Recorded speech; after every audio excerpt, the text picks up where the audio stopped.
Brent crude, which is the signature product of Nigeria's oil and gas industry, is now threatening to sell under $50, a situation which could send shockwaves through the system and ultimately disrupt budget benchmarks and planning.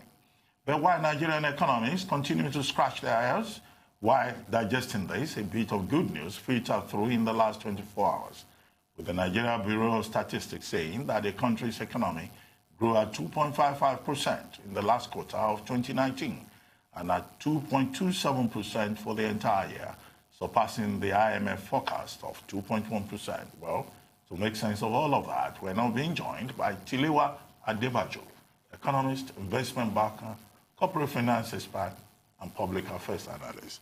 Tilewa Adebajo, good to have you again. Good morning. Thank you for joining us. Yes, but let's start with this threat of coronavirus and an incident in a part of China shaking up the entire world economically. Stocks are falling everywhere. Only President Trump appears to be jubilating. He says the stock market is looking good to him. But to the rest of the world, the stock market is not looking good. And it's not good news for Nigerians that oil prices are going down. And OPEC is also threatening to cut production caps further. What's your take on all of this? And what should Nigeria do? Because if oil prices go below $50, we'll be in very serious trouble indeed. It's interesting, but unfortunately, this epidemic that started in China has become a pandemic. And I think the global proportions of this are beginning to manifest into the economic indicators as we've seen. China, of course, its powerful manufacturing base is beginning to affect the world because production, of course, is shut down in China. And the scare really is the fact that because of the shutdown or the slowdown in China, it can begin to export a recession into the rest of the developing economies who are more vulnerable. As far as Nigeria is concerned, it's a serious situation because oil is now trading at a lower benchmark than what we budgeted for. We budgeted for oil at $57 at a barrel, and oil is now trading, at least Brent, is trading out at $55. So basically, it's going to worsen our deficit situation. As we all know, we have a challenge with revenue mobilization in Nigeria. We have a deficit right now of maybe cumulative about close to 3.5 trillion naira, and we're spending 60% of our revenues servicing debt. So if we do not have that revenue from oil coming through, our debt service revenue profile might go to as high as 70%, which doesn't leave much for anything that is reasonable for investments or capital expenditure. Take, for instance, Nigeria has about a debt-to-GDP ratio of about 30% and spends about 60 to 65% of its revenues to service debt. The United States, on the other hand, has a debt-to-GDP ratio of 101%, but the U.S. government spends only 8% of its revenues to service debt. So that's a huge disparity. So the debt-to-GDP ratio is really not an issue.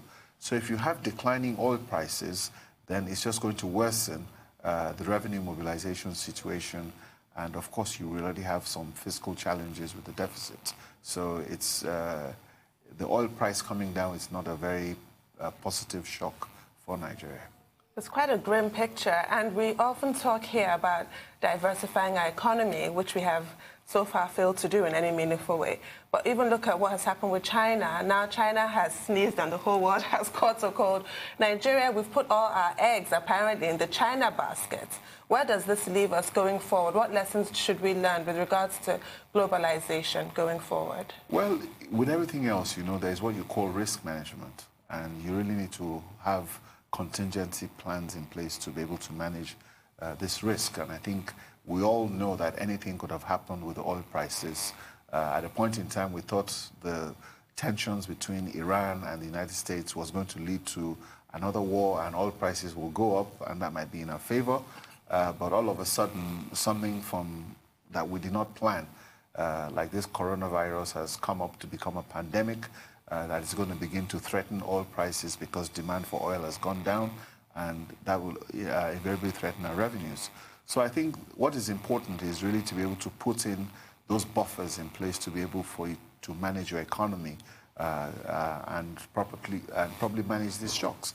Because, you know, we live in a global economy. Sometimes it's in our favor, sometimes it's not in our favor. And we need to be able to manage both the up and downside of So we should be prepared for uncertainties. Yes, definitely. External shocks. Yeah, exactly. Absolutely. Because, I mean, if oil prices could fall by 4% yesterday, we also have to look at the sustainability of the energy sector as a whole going forward globally. I mean, 50%, well, oil and gas companies on the S&P 500 have dropped by 50% in the past 5 years. And that's mainly due to instability in the oil sector. How does that directly relate to Nigeria, and how do we best address this problem? Well, the commodity you talked about, of course, if you look at the prices of this, it's about sustainability. Excuse me. You find... Excuse Bless me. you. Bless you. Sorry about that. Oil is becoming a resource. You've seen the shift in electric cars, and most of the European countries have said by in another 10, 15 years, they're going to shift all their production from fossil-based fuels like oil into sustainable energy like electricity. So the demand, oil is becoming a resource that basically people are beginning to shift away from into more of the renewables. So you can begin to see the value of oil prices dropping. It's quite interesting you've mentioned how those companies have lost value. One of the biggest sovereign wealth funds in the world, which is the one in Norway, which is also a major oil producing and gas country, has asked his fund, which is the largest sovereign wealth fund in the world, to begin to divest from oil and gas companies and beginning to invest more into sustainables. So because of that challenge and that drive to renewable energy also, there's also increasing pressure on that. And even in Nigeria also, the fact that we've not been able to exploit our resources, for instance, Nigeria is more gas than oil. And I think going forward, I think Nigeria needs to concentrate more on the gas production than oil, because oil clearly is a declining resource. Well, I mean, you know, any shock at all, you know, the market will respond to it naturally, whether it's political, or economic, or a natural disaster. But, you know, the fear is about how the stock market across the world, East and West, you know, has been responding. But BNB Paribas, I referred to this, I think, 2 days ago or so, yesterday, has done a report saying that we don't need to panic. That in the short term, certain industries will be affected. Manufacturing, travel and tourism, now the oil sector. But that in the short term, if there is recovery in China, or even now, there are certain sectors, you know, that investors can go to in the stock markets across the world. Maybe telecoms, because people will still use phones. Maybe financial tech, fintech, you know, and some other areas. Do you think that investors really need to panic, or they should just try to ride the storm and all will be well at the end of the day? Well, there are various classes of investors, and you find that the key investors that you really need to look at are basically the ones that manage the pension funds, which are the long-term investors. But you find out that most of the investors that drive the market, or you see the volatilities you're seeing, are the ones who have short-term positions in the markets. So those are more of the speculators. So those speculators, they react to those sort of shocks that you're seeing. For instance, now, they've taken a position in probably certain stocks, and they're beginning to see a particular shock. So basically what they're doing is they're beginning to move out of those positions very quickly to be able to protect their trades. So it is those speculators you see that drive the market initially. Then eventually we begin to see the stability and the long-term players eventually begin to take off. So these are things, as you said, we need to expect, but eventually there's some correction that will happen. So you see, like you mentioned, the 4% drop in oil prices will be triggered by the fact that some traders might have some sort of option in the future on certain trades, and they begin to need to correct their trading positions to adjust.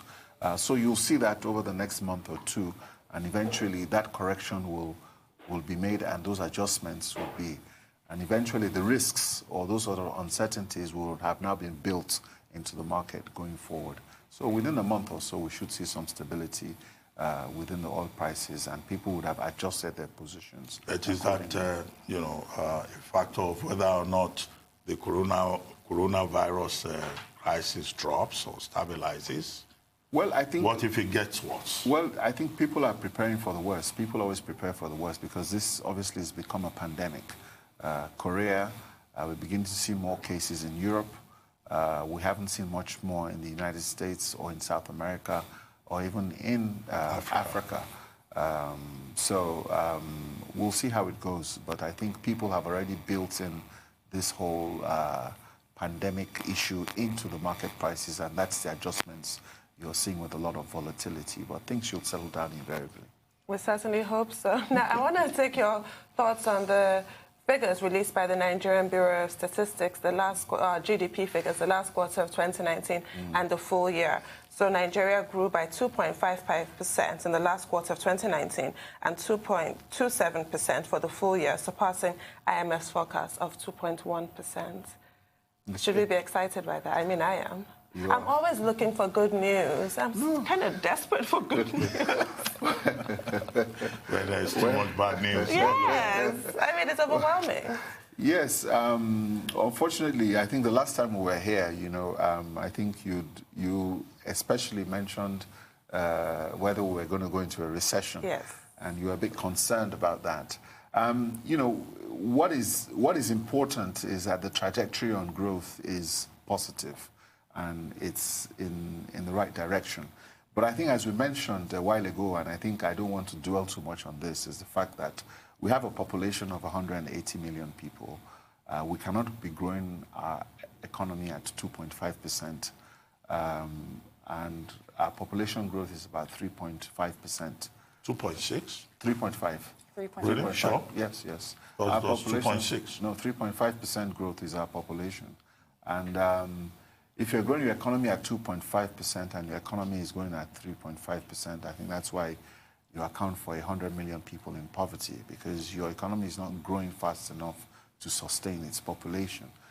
So I think what we need to do is, yes, we're happy that we're not, the growth trajectory is not negative, but I think what the government has done with the Finance Act and the Deep Offshore Basin Act and those sort of areas to try to create the stimulus, I think what is important is to be able to find out how we're going to look at the structural reforms we need to create in this economy for growth. On that note, Tilewa, we need to take a short break now. When we return, our conversation with Tilewa Adebajo, economist and investment banker, will continue.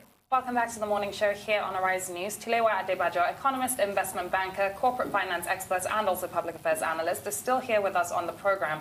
And before we went on a break, Tunu had asked you about the IMF's wrong projections on Nigeria and how actually we have grown at 2.55%, but yes, it is still below our population growth, which means that we don't really have that much real growth. And of course, this is also below the government's projections that we had in the economic recovery and growth plan, etc. Would you say that stable oil prices in 2019 had much of a role to play in this, or would you say that we really tapped into some sort of diversification of our economy that led to this change in projections?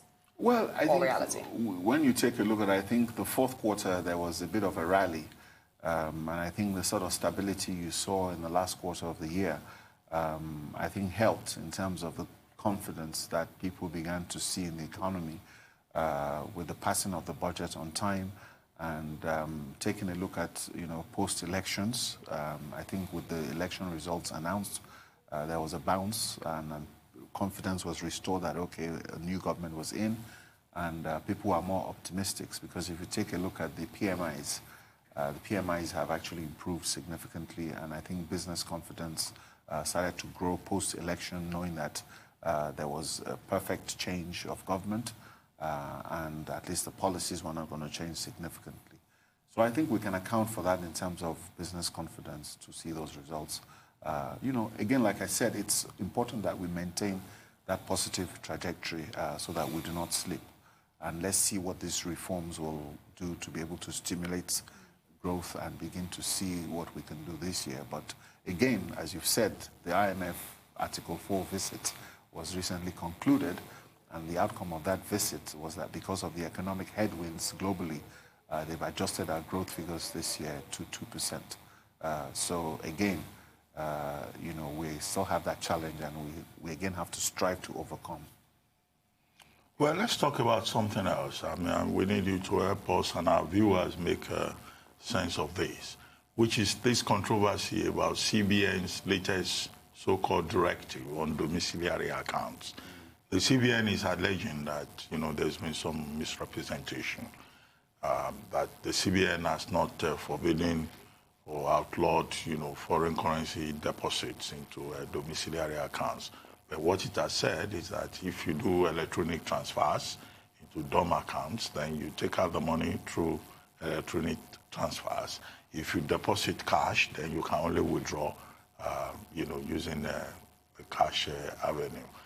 What's the meaning of all of this? Even if with this clarification by the central bank, some people are still saying this doesn't quite make sense.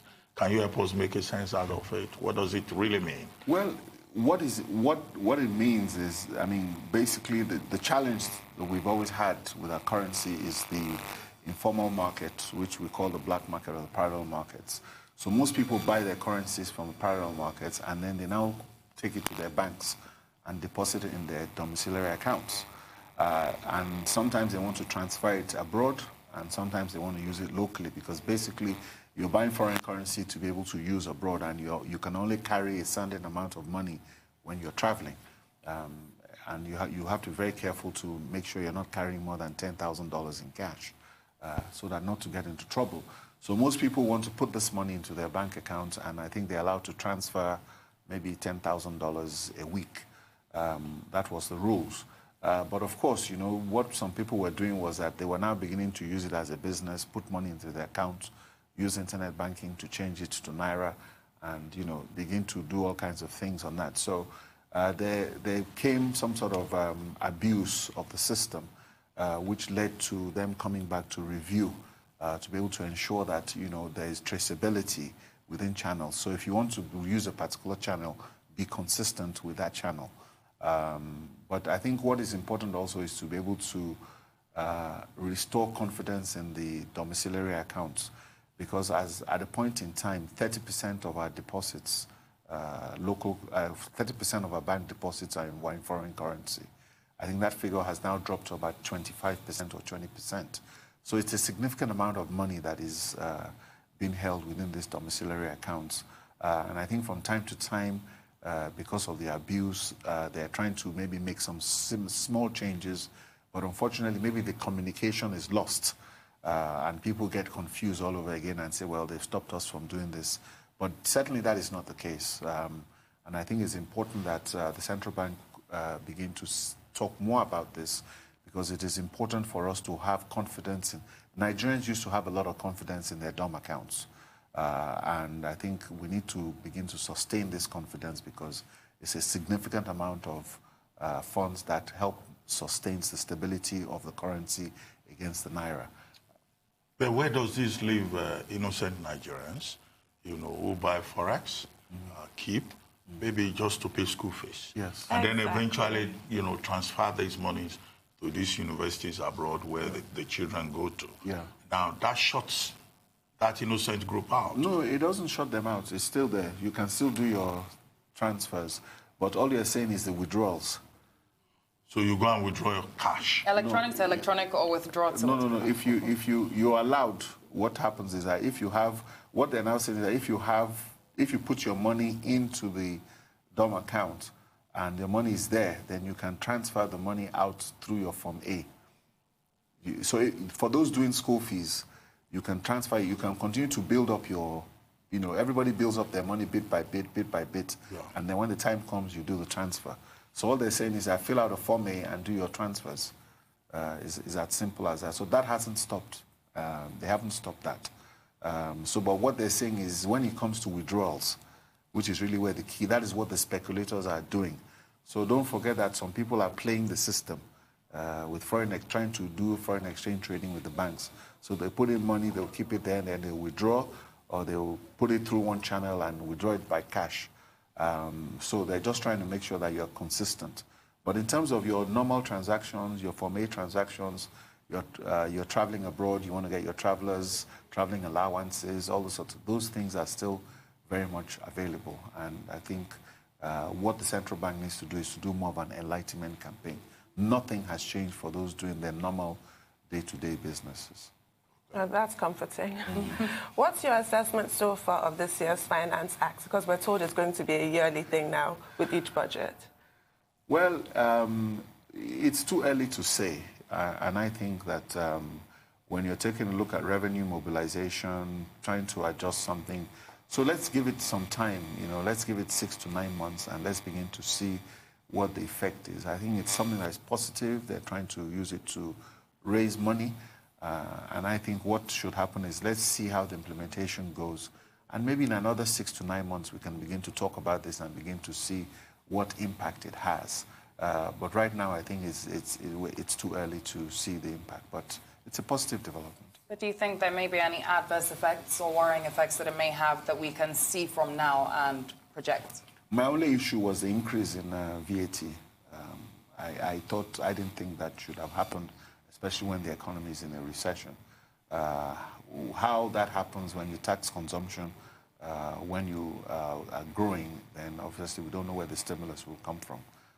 So that, for me, is about the only chink that I see in the Finance Act. But let's see how it pans out. Let's see the impact on VAT collections. If we actually see an increase, or it stabilizes, or it works out. So we can talk about that in another 6 to 9 months.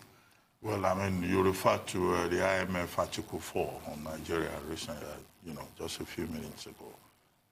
IMF saying economic growth in Nigeria is not likely to be more than 2% in 2020. And the reasons given, global shocks and distortions, local distortions, fragility, policies that need to be refocused.